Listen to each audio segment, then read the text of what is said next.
그림은 쉽게 그리고 특히 오늘은 정물을 한번 그려볼 건데요. 항아리 그리는 부분이 좀 약간 헷갈리고 좀 비율이 안 맞을 때가 많아요. 항아리를 비율이 딱 맞게끔 그리는 방법을 내가 말씀해 드릴게요. 이거는 이제 천이 있으니까 천은 좀 높게 뚝 떨어지고,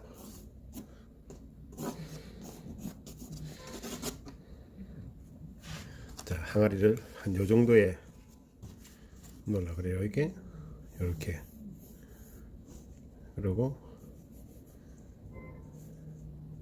수평되게끔 해주고, 이제 수평되게 해주고. 그래, 절단 한번 해볼까요?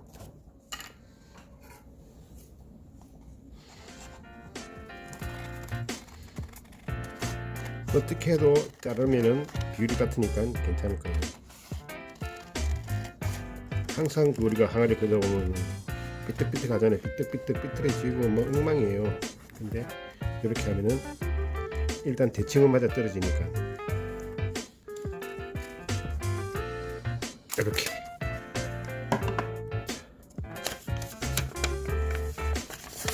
이렇게 할 거예요. 이렇게 그래서 이렇게 항아리를 놓을게요. 연필로 한번 끌까요?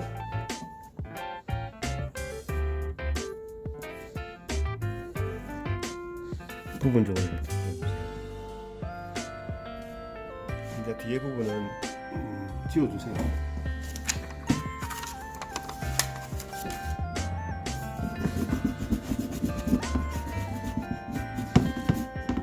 보이지 않는 부분이 있기 때문에 이렇게 지워주시고, 그 다음 꽃이 이제 들어가고, 이렇게 이쪽 비율을 좀 많이 해주고, 항아리 밑으로도 좀 들어가지고, 이쪽 비율은 좀 작게, 그림자도 이쪽으로 멈추고, 그러면 여기도 지워져야 되겠죠.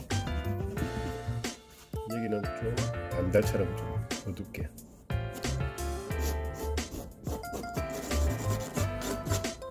여기도 어두운 게 있다고 생각하시고, 어두운 영업 줄 것이에요. 어둡게 이렇게.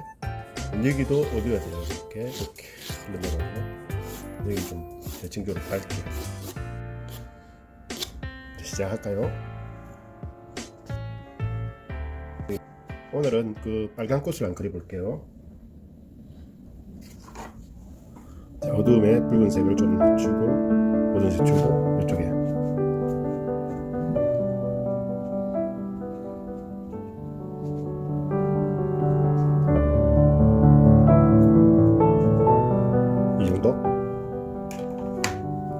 그리고 이 붓으로 물을 좀 주세요. 물을 주고 부드럽게 이렇게 스포트하게. 여기 물이 흐르는 거 보이죠? 그냥 놔두세요. 이 물이 흐른다고 닦지 말고 티슈로 이렇게 해서 어떤 형태의 꽃이든 만들어보세요. 참 쉽죠?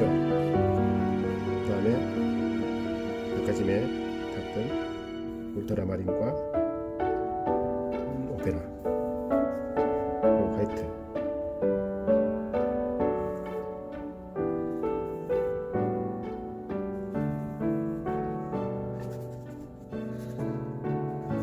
항아리하고 같이 줄 거예요. 이렇게 물이 말랐으니까 한 번 더 스프레이 주고, 지금 사용하는 붓은 3인치 붓이에요. 하원에서 놓은 3인치.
감사합니다.